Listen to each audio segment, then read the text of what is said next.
Fala galera que acompanha o Galpão 340, sejam bem-vindos a mais um vídeo e hoje a gente tá aqui pra falar de quê? Ah não, Fórmula 1 de novo? Ah não, cara, pô, Fórmula 1 tá chata, velho. Ah, legal era na época do Senna.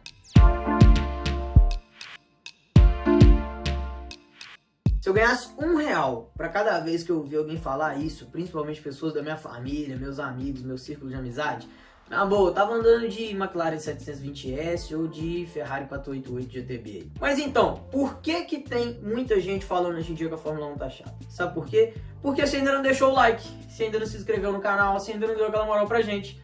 Aperta o like aqui, se inscreve no canal, dá aquela moral pra gente continuar trazendo conteúdo bacana pra vocês. E outra, já escreve aqui nos comentários pra gente se você acha que a Fórmula 1 tá chata ou não, e se você acha, escreve por quê, e no final do vídeo você me conta se a gente mudou sua opinião ou se você ainda concorda ou discorda com a gente, beleza? Vamos ao que interessa, galera.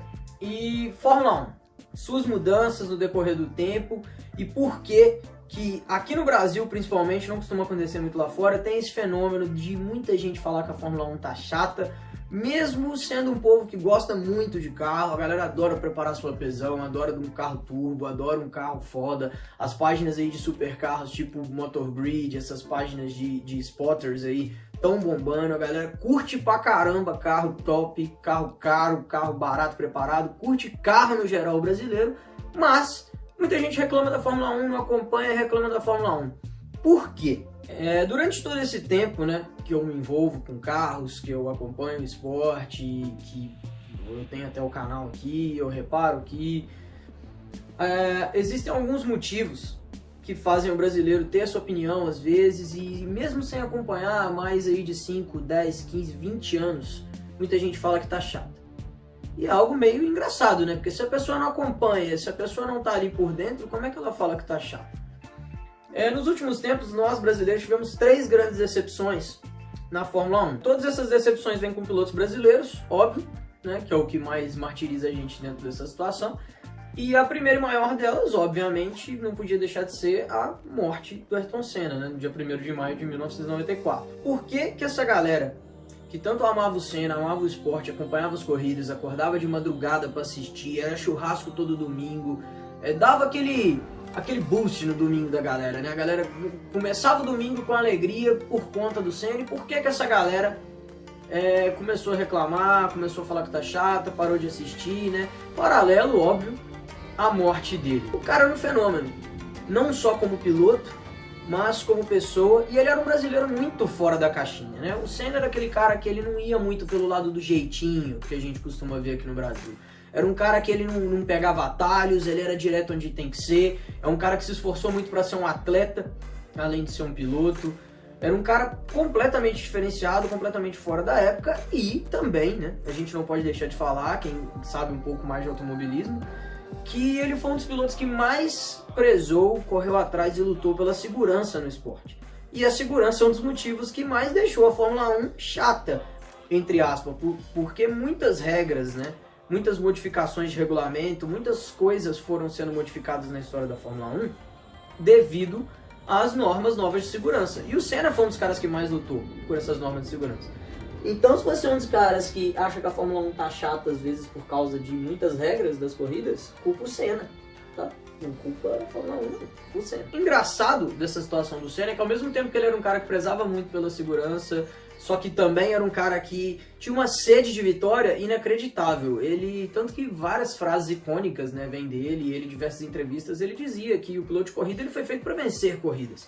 Que o primeiro ganha e o segundo nada mais é do que o primeiro dos perdedores. Eles não foram feitos para chegar em segundo, terceiro, quarto, quinto lugar. E se você é um piloto que quando você vê uma brecha, uma oportunidade, você não coloca seu carro lá, mesmo sabendo que você pode bater e causar um acidente, você não é mais um piloto de corrida. E isso são palavras do Senna. Então chega a ser até um pouco contraditório, mas ao mesmo tempo que ele queria competitividade, queria disputa, queria ganhar no braço, ele também não queria que ninguém morresse. E da década de 70 foi diminuindo, mas principalmente na década de 70, a maioria dos pilotos de Fórmula 1 entravam na competição sabendo que 2, 3, às vezes até 4 deles iam morrer em um ano de competição. Então era um esporte muito perigoso, era um esporte muito no limite dos veículos da época, tanto que o próprio Senna veio a falecer dentro do carro de corrida dele. Tanto ele lutou pela segurança que desde a morte dele em 94, só ocorreu outra morte na Fórmula 1 em 2015, no Japão, com o piloto Jules Bianchi. E desde essa morte do Bianchi até hoje, a gente não teve outra. Então a luta dele pela segurança do esporte realmente foi uma luta muito efetiva, uma luta que funcionou, que deu certo, que mudou completamente a taxa de mortalidade no esporte. E ele morreu numa corrida que ele estava reclamando muito da pista. Ele usava bump, né? Falava que o asfalto estava com muitos ressaltos, que tinham vários locais problemáticos. Ele brigou muito para aquela corrida mudar, tanto que tiveram 3 acidentes no mesmo final de semana, né? O Barrichello bateu na sexta, ficou em coma. O Ratzenberger morreu no sábado e o Senna morreu no domingo.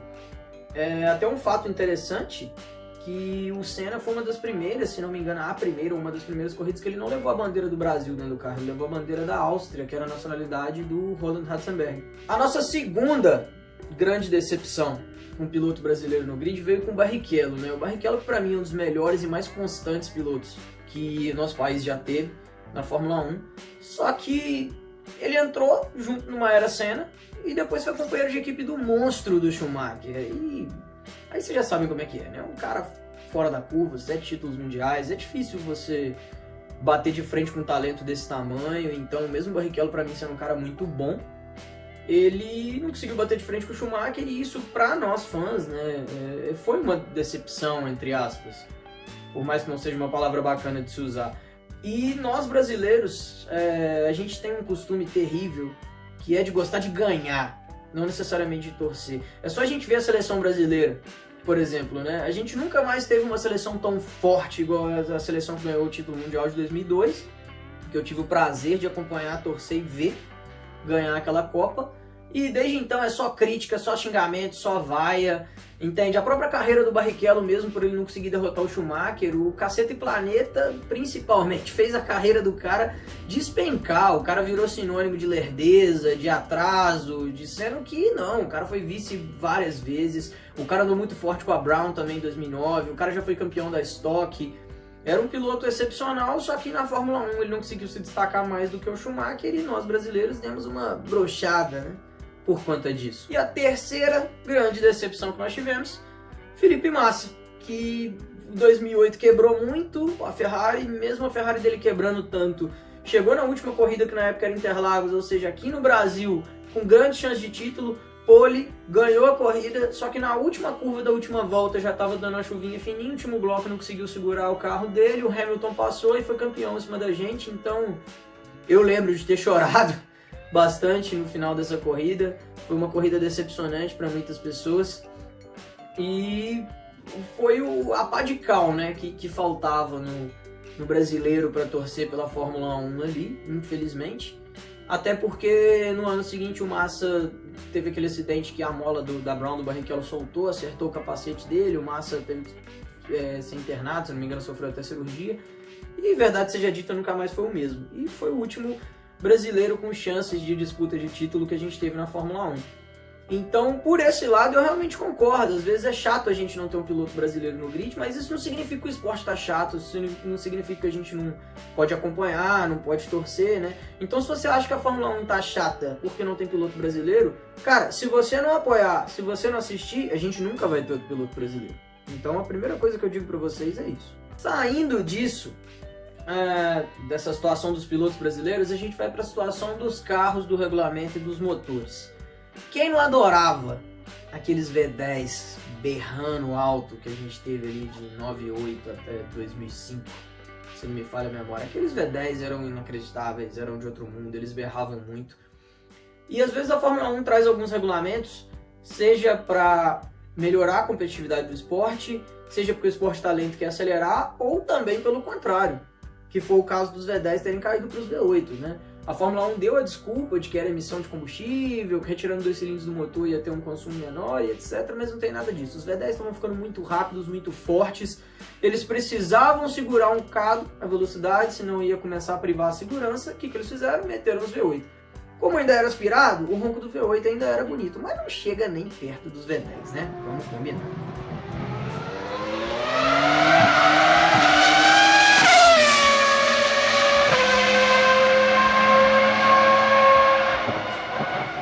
Em 2014 a gente foi para os V6 híbridos com a mesma desculpa de turbo híbridos, né? Com a mesma desculpa de emissão de poluentes, reduzir o consumo e etc. Só que aí os carros ficaram ignorantemente fortes, hoje eles já passam de 1000 cavalos. E mesmo dando essa desculpa, como eles foram mexendo no regulamento, colocando muito grip aerodinâmico, os carros foram ficando cheios daqueles penduricalhos, foram ficando mais presos no chão. A cada ano que passava a gente tinha o carro mais rápido da história, o carro mais rápido da história, o carro mais rápido da história. Vários recordes que a gente nunca imaginou que seriam batidos, que nem a volta mais rápida do mundo em termos de velocidade bruta, que era do Montoya, acho que em 2003 em Monza, foi batida pelo Kimi Raikkonen em 2018 com a Ferrari V6, antes era do Montoya, estava de V10. Então teve essa desculpa, mudou, só que a gente ficou órfão dos roncos dos motores, né? E isso aí eu sou obrigado a concordar em questão de auditividade, não tem como comparar. A gente vai no autódromo, a gente quer ouvir, quer aquele som visceral dos motores berrando e a gente não tem mais isso. É claro que eu, que praticamente todos os anos que possível estou em Interlagos, acompanho as corridas, o V6 é muito mais bonito pessoalmente do que na televisão, mas ainda não se compara, né? Com os V10 você saía de lá com o ouvido apitando e era uma sensação inacreditável. Uma menção honrosa com relação aos roncos: 2019 em Interlagos eu vi, pessoalmente ao vivo, óbvio, o Bruno Senna dando uma volta na MP44, McLaren que rendeu ao Ayrton o título de 1988, e era uma V6 1.5 biturbo. E ó, tirando o fato do câmbio ainda ser manual H ali e as reduzidas serem maravilhosas, ter que ser com ponta-taco e tal, o ronco não deixa muito a desejar com relação ao que a gente tem hoje. Então dá pra perceber que é o turbo mesmo, hoje as unidades híbridas também, que seguram um pouco do ronco. E com relação a isso, como eu disse, não tem muito o que falar. Se você só quer ouvir um carro berrando, aí a Fórmula 1, infelizmente, não tem prazo para deixar a desejar nisso.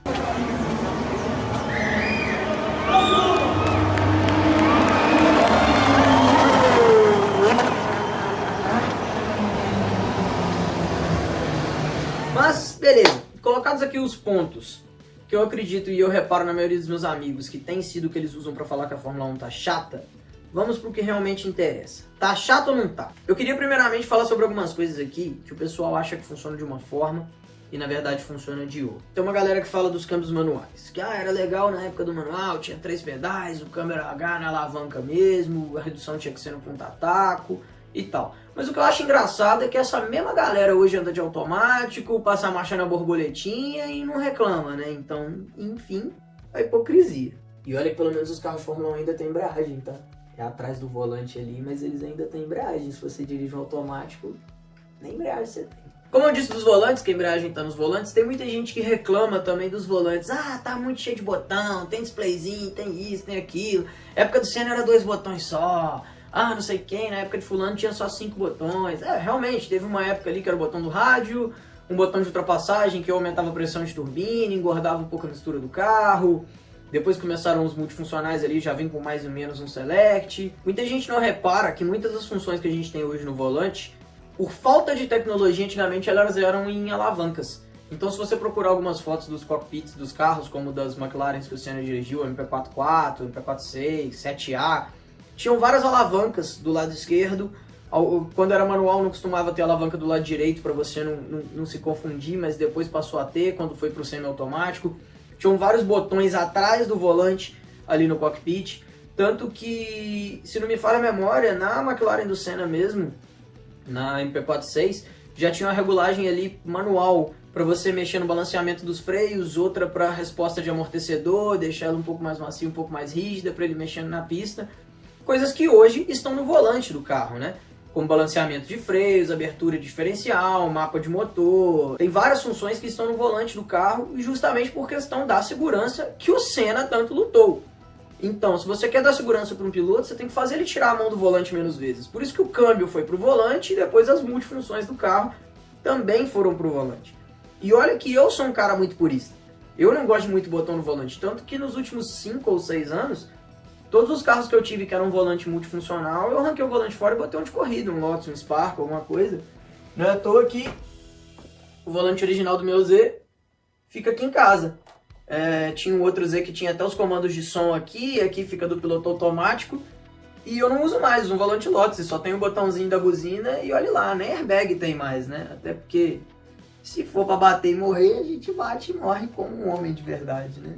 Como diriam os puristas.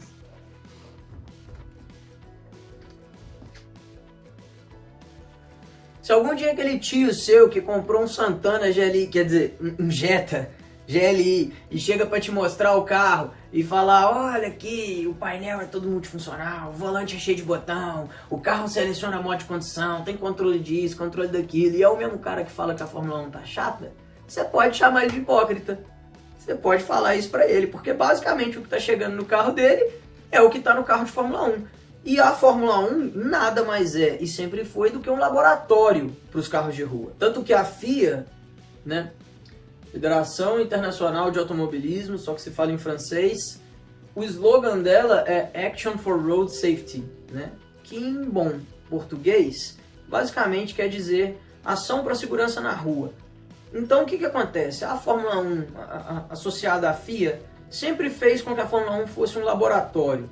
90%, acredito eu, das tecnologias que vão para os carros de rua são testadas e verificadas primeiro na Fórmula 1, justamente para saber. E aí a gente tem diversos exemplos como o ABS, o câmbio semiautomático, o CVT, o controle de tração, os volantes multifuncionais, os modos de condução dos carros.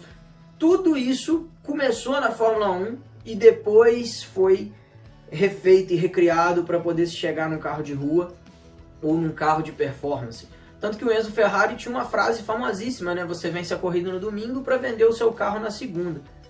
E um exemplo muito claro disso é ver como que as vendas da Mercedes foram pro topo do topo depois que eles começaram a ganhar e ganhar e ganhar em cima da Fórmula 1, né? Porque todo mundo quer ter uma parte dessa vitória.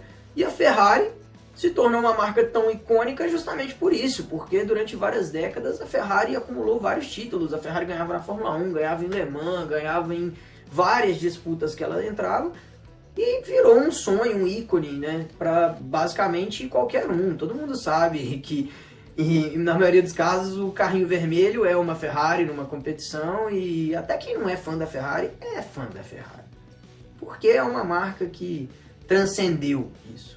Então, se essas pessoas dizem que a Fórmula 1 está chata e gostam de carros tecnológicos, cheios de coisas, pode ter certeza que as chances de todas as tecnologias que estão no seu carro terem vindo da Fórmula 1 são enormes. E quem está acompanhando a Fórmula 1 hoje, em breve vai ver nas ruas várias tecnologias que são demonstradas e faladas hoje no esporte. Mais um ponto para você voltar a ver Fórmula 1. Inclusive, eu não me espanto se a Red Bull ganhar o campeonato esse ano e ano que vem a Red Bull criar uma marca de carro, tá? Porque ela comprou a fábrica de motores da Honda de Fórmula 1 e tá arregaçando no campeonato esse ano. De resto, galera, o que eu posso dizer pra vocês? Se as pessoas não assistirem, se nós brasileiros não assistimos, nós nunca mais teremos pilotos brasileiros na categoria. Porque por que um empresário vai pegar sua grana e vai patrocinar e vai investir, ou até mesmo o nosso governo, igual já tivemos pilotos patrocinados pelo Banco do Brasil, por algumas iniciativas públicas do nosso país, por que essa galera vai pegar a grana deles e investir em alguém, patrocinar algum piloto para fazer o cara chegar lá, se não tem audiência?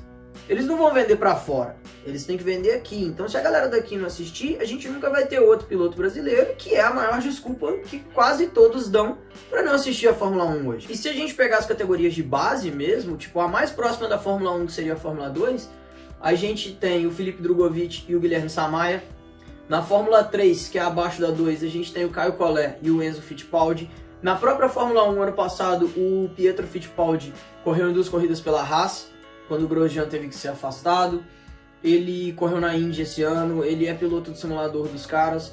Então tem que existir a audiência nacional para que a gente tenha um competidor nacional. E inclusive a maioria dessas competições passa de graça e ao vivo no próprio YouTube. Então se você procurar o canal da Fórmula 2, da Fórmula 3, você consegue assistir as corridas, reprises, você consegue ver bastante coisa bacana. E muitas das vezes, nesses últimos anos que a Mercedes andou dominando, as corridas da Fórmula 2 estavam inclusive melhores do que a da Fórmula 1, tá?